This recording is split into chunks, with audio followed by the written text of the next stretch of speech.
Antipuna sa pagsugod gikan o kikutlo kini sa sulat ni San Pablo ngadto sa mga taga Filipos chapter 4 verses 4 to 5. Paglipay kamo kanunay diha sa Ginoo, usbon ko pagingon, paglipay kamo kay hapit na moabot ang Ginoo. Karon nga Domingo, ang ikatulong nga Domingo sa Adbiento, gitawag kini nga Gaudete Sunday o Domingo sa kalipay. Ngano nga maglipay kita? Ang panahon sa Adbiento, giyawhagay kita sa pagpamalandong sa una nga paganhi sa atong Ginoo ug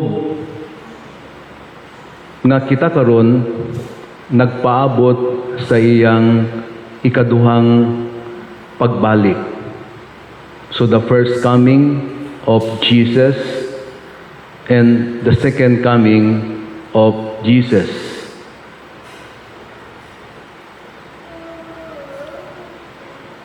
Og diha sa atong pagpaabot, makaigsunan ko, kinahanglan gayod nga ang atong disposisyon sa kaugalingon, anaa gayod ang mao nga kalipay. Kalipay sa mahimayaong pagbalik sa atong Ginoo. Ug dili lamang sa kalipay, pero kinahanglan gayud nga kini puno gayud sa atong paglaom. It is full of hope nga moabot gayud ang atong Ginoo. Kay diha gayud sa mga pagabot sa atong Ginoo, kita makatagamtam sa walay puwas nga kalinaw. Sa unang pagbasa, kinutlo gikan sa basahon ni Propeta Isaias. Ang background niini nga pagbasa, ang katawhan sa Israel gipatapon sa Babylonia. They were on exile in Babylon. Muna nga nangandoy sila nga unta, matapos na gayod ang mao nga kahimtang nila. Ang kahimtang nga sila gipatapon sa Babylonia aron makauli na sila, makabalik na sila sa ilang nasod sa Israel. Og niabot gayod ang mao nga panahon muna nga gihatagan sila ni Propeta Isaias, ang propeta sa mao nga panahon. Gihatagan sila og inspiration aron madasig sila sa pagpaabot nila sa ilang kagawasan. Ingon ni Propeta Isaias, magmaya ang kamingawan ug mulambo sa disyerto ang kabulakan. Mag-awit kini sa kalipay ug mahimong matahom sama sa bukid sa Lebanon. Unya nagpadayon siya, busa ligunang mga kamot nga wala nay umoy ug ang mga tuhod nga luya na, ingna ang nakabsan nagpaglaom. Pag maisog ug ayaw kahadlok, muanha ang imong Dios aron sa pagpanimalos sa imong mga kaaway ug iya kamong luwason.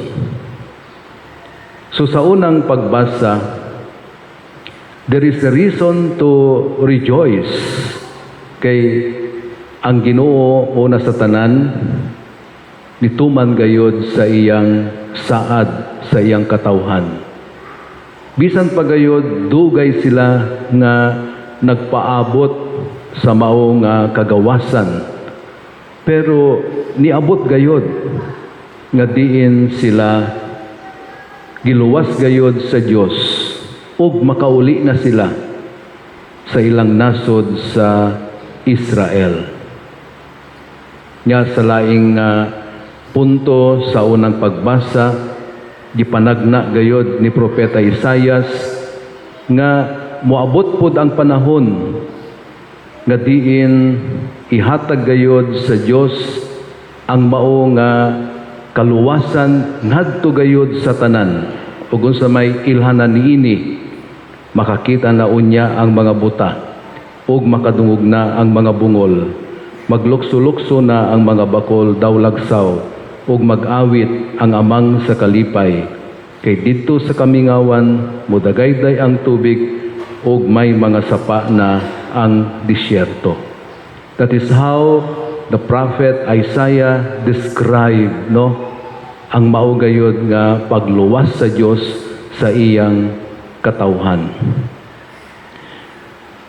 Sa kaduhang pagbasa, kinutlogikan sa sulat ni Santiago.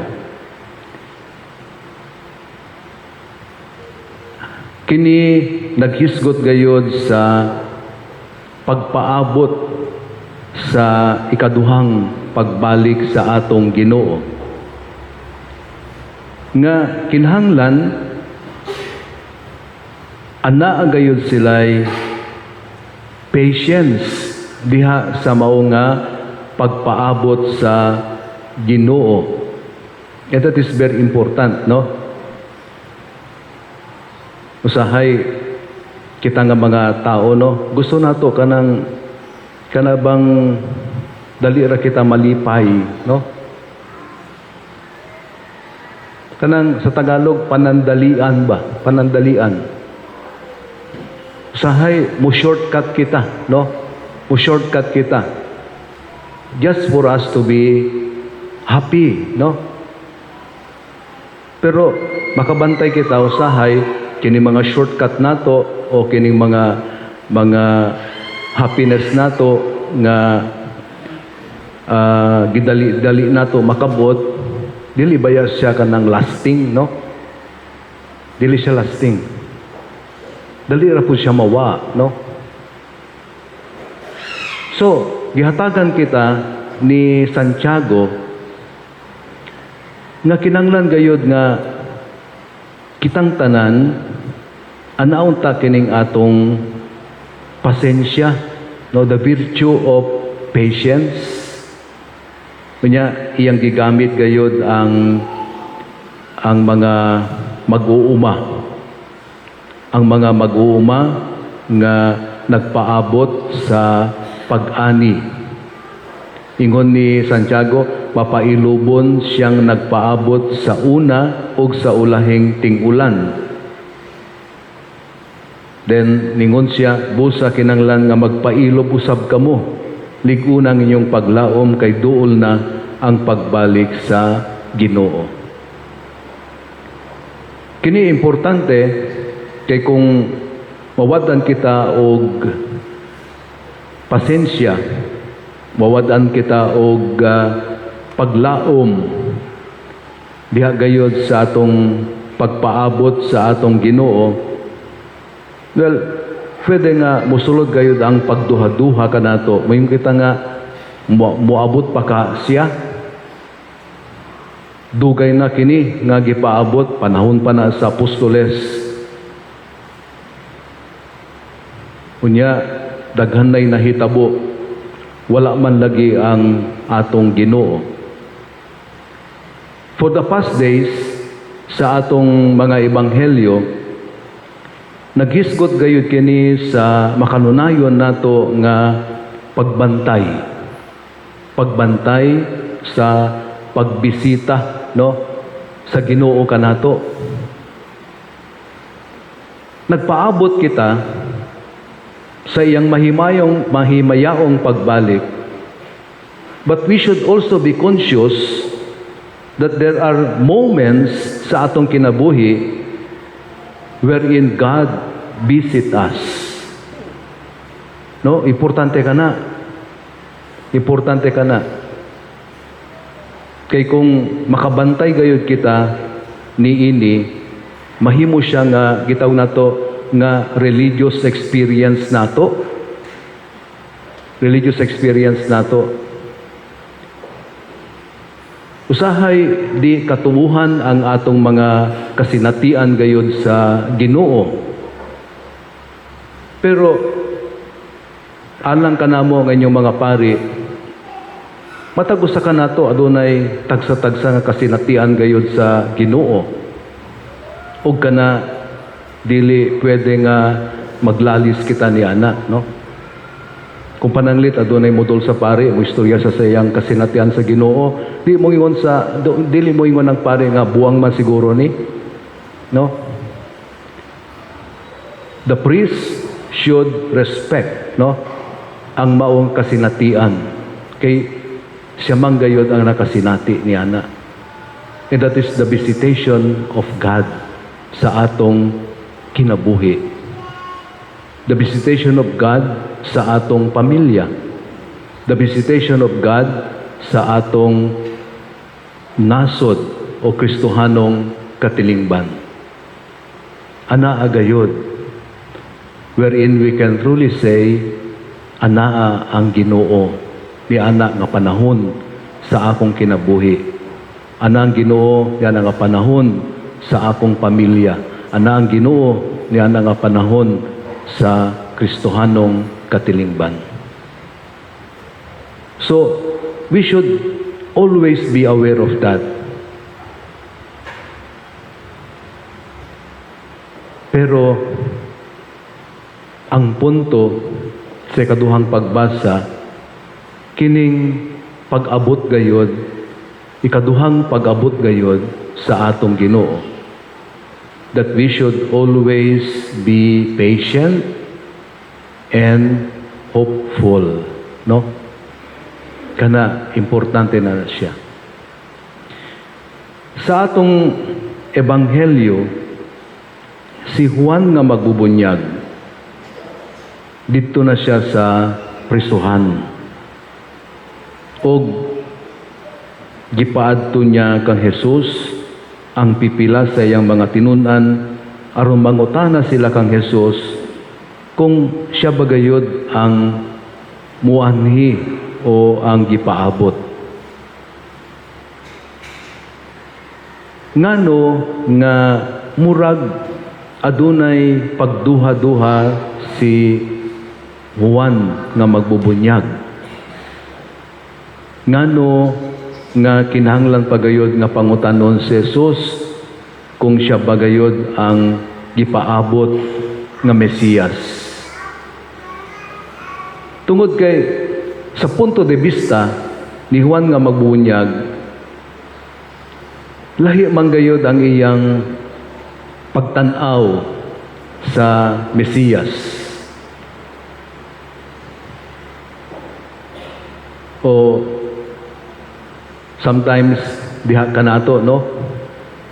Maumansad ang atong kanabang perspective nato, no? Si Juan nga magbubunyag,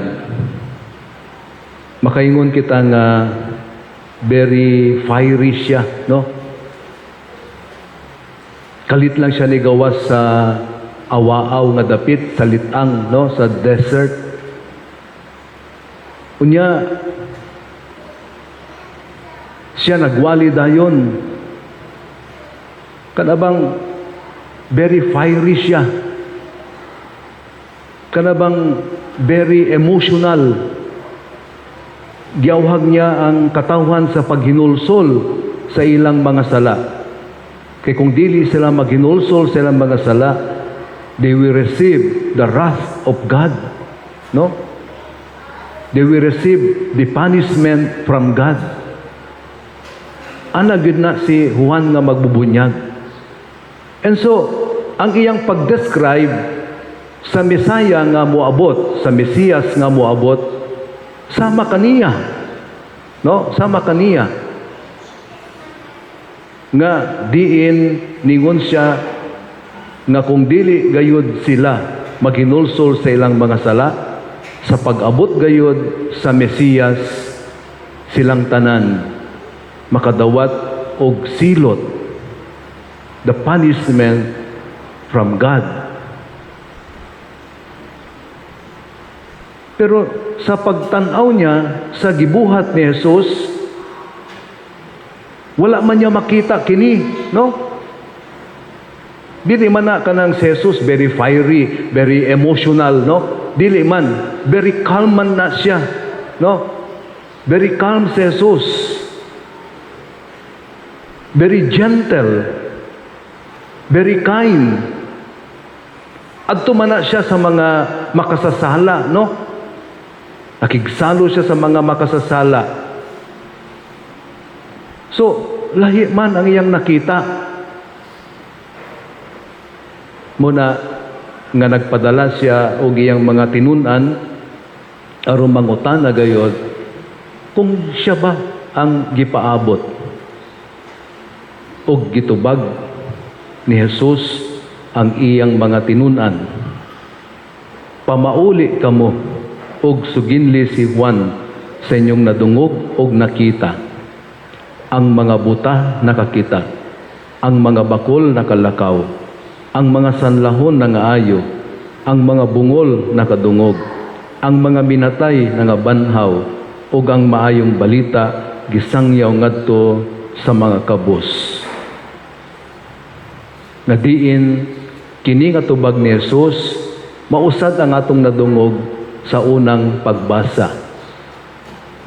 Nga diha gayod gidescribe ni Propeta Isaias ang mahitabo kung anaa na gayod ang Mesiyas nga ipadala sa Dios. So makita nato, makaigsunan ko, nga there is something very positive, no? Diha gayod sa pag-abot sa manunubos. Wala siya mo condemn sa mga makasasala. Maunay perspektibo ni Juan nga magbubunyag, no? That the Messiah, kung dili gayod maghinulsol ang katawhan, right there and there, no? Right there and there. Silutan gayod niya ang mga makasasala. But it's the other way around, no? Si Jesus, nakigsalo siya sa mga makasasala. And mind you, sa panahon gayod ni Jesus, tungod sa iyang gibuhat, no? Daghan gayod ang nahibalik ngadto gayod sa Dios. There were so many conversions during the time of Jesus. Tungod ni ini. Kay wala man siya moingon nga, hoy kamo diha, mga prostitute, mga kobrador sa buwis, kung dili mo maghinulsol, dawaton ninyo ang mao nga silot. Wala man. He just joined them. Nya pinagi sa mga parable stories. He was able to win them. Naghinulsol si Zaccheo, naghinulsol si Maria Magdalena, ug uban pa. And that is the good news for us. No? Kay ngano, kay kung ang Mesiyas nga ni anhi sama pagayod sa kinaiya ni Juan nga magbubunyag, then siguro all of us, we are already cowering in fear. No? Kay kitang tanan, makasasala man gayod. Makasasala man gayod. But we have a loving God. That is the good news. We have a God who is so calm, who is so gentle of heart, who is so meek of heart. We have a God who is willing to win us no matter what. That is the good news. Muna maglipay kita. Maglipay kita. Kay bisan pa gahi ang atong mga ulo, gahi ang atong mga kasing-kasing, bisan pa nagpadayon kita sa mga dautan natong mga binuhatan, there is a God who is patiently waiting for us. And there is a God na kanunay gihapon nga nagpakita o nagpasinati kanato sa iyang walay puwas nga gugma, bisan pa gayon nagpadayon kita sa atong mga pagkamakasasala. There is a reason for us to rejoice. Maglipay gayud kita. Di aduna kita'y Ginoo nga maluluyon, aduna kita'y Ginoo nga mapasayloon, aduna kita'y Ginoo nga mahigugmaon. O kini nga kinaiya gayud sa Dios, hinawad paunta nga mao kini ang muhagit kanato. Aron diha gayod magbag-o kita. Aron diha gayod paningkamutan nato nga kasubay kita sa dalan padulong gayod sa atong langitnong Amahan. Katulo nga Domingo sa Adbyento. Kumutanaw kita sa atong korona sa Adbyento, unya dagkutan ang ikatulo ka kandila ug hayag na kaayo ang atong korona sa Adbyento. Hinatpaunta nga dili na kita magpabilin pa sa kangitngit, kundili mutuol kita sa kahayag. Ang kahayag nga walay pagkapalong nga maugayod si Jesucristo atong Ginoo.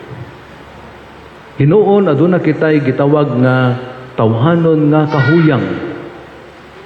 Pero nagpaunta nga dili kita magpabilin diha gayod sa mga kahuyang nato, but full of hope, full of trust, full of faith, no?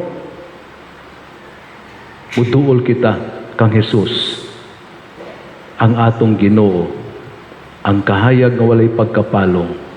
Aron diha gayod kita muambit sa maong Diyos nun niya nga kinabuhi, aron mabag-o gayod kita. Kay mao man na ang angay nato gayod nga buhaton samtang nagpaabot kita sa iyang mahimayaong pagbalik. Na kita makigsunan ko, anaa gayud ang atong pagpaningkamot. Nga samtang nagpaabot kita sa may pagbalik, naningkamot gayud kita nga makatuman sa kabubuton sa Dios. Maningkamot nga magpuyo nga matarong. Maningkamot nga mahimong isig katao ngadto sa matagusa. O ipakita nato ang atong pagigugmaay. Kay matud pagayod ni San Juan, kung anaay gugma, anaa gayod ang Diyos. Where there is love, there is the presence of God. Muna sa panahon sa Pasko, ang panahon sa Pasko, magsugod pa gayod sa December 25. It is not yet Christmas. We are still in the season of Advent. No? Sa panahon sa Pasko, matungog nato ang maunga awit, Give Love on Christmas Day.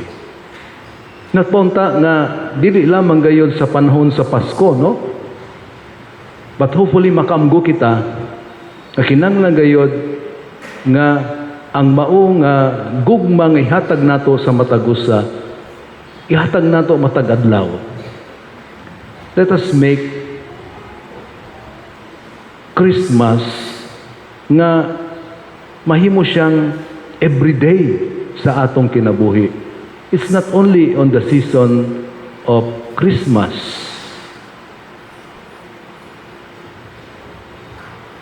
Kay kung kana buhaton nato, when we give love every day, every day becomes Christmas, every day we would feel the loving presence of God. Kay diha gayon sa imong paghatag og gugma sa imong isig katao, ikaw mahimo nga laing Kristo ngadto gayon sa uban. You become another Christ for others. Nga mao man na ang dako nga hagit para kanato nga magtutuo. As we joyfully wait for the coming of the Lord, let us become Christ to one another. Amen.